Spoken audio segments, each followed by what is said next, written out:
Hello, Erin at Morehouse Farm here with today's knitting tip, which is how to pick up the stitches at the cast-on edge of this double brim beanie so that we can make that double brim and continue knitting together. So let's get started. The first thing that we're going to need to do is we're going to need to take this edge right here and we're going to need to fold it underneath to create that double brim. So do that all the way around. And that is what's going to create that double brim. And then we are going to look for where the stitches began.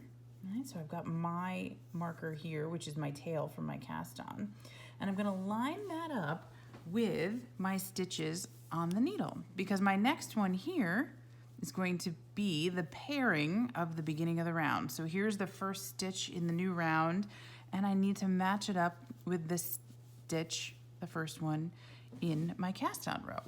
So what I need to do from here is I need to insert my right hand needle through my stitch on the live row, and then I want to bring it back over here and I want to make sure I get it right in the stitch on the other side. See how that dark green one is the one that I'm after?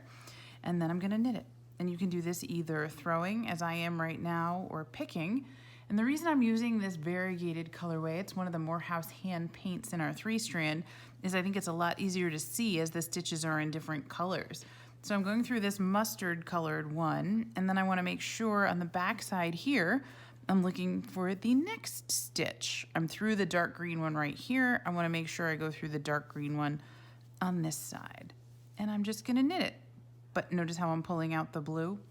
That's what I'm going to continue doing all the way around here. It's going to take a little bit of time, but it'll be well worth it to make sure that I've got the needle in exactly the right place to knit these two together. So one from the live needles and then one from the underside here. Okay, see now I've got this teal combination with the mustard right there. And I'm going to continue knitting that in this different color. See when it doesn't work quite right because it's maybe a little bit tight, I know I can just go right back and I want to grab that gray one, let that mustard colored stitch off. Now, if things get pulled out of whack like they just did there, that's okay. That'll all come out in the wash when you block it. So we're going to continue on knitting, and then we're just going to go through that next stitch. And notice I've got the cast on edge here, the dark green. That first stitch is really where I want to place my needle, right through there. Knit that stitch, pull it through, and if you get a couple lined up here, you can use the tip of the other needle just to reorganize them, make sure that the gray stitch here is what's coming through, right? And just give it a tug. It will all come out evenly. You can even reposition things with a needle if you need to. But that right there is going to give you a really nice seamed edge.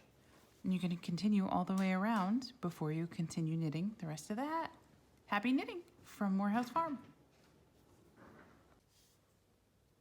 Hey there, me again. Because when I sent this off to Vanessa to check it out, she said, wait a minute, that's not how I was doing it in the pattern.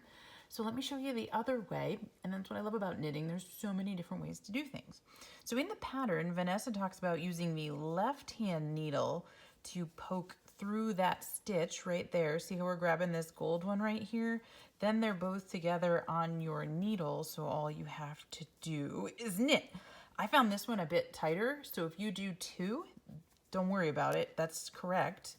That's just probably why, combined with my better dexterity in my right hand, I thought it was easier to move this to my right needle and then knit it. But if you move left to right, you can certainly make this one work pretty well too. So knit two together in actuality. Right, there you go. Oops, just gotta be careful about all of those.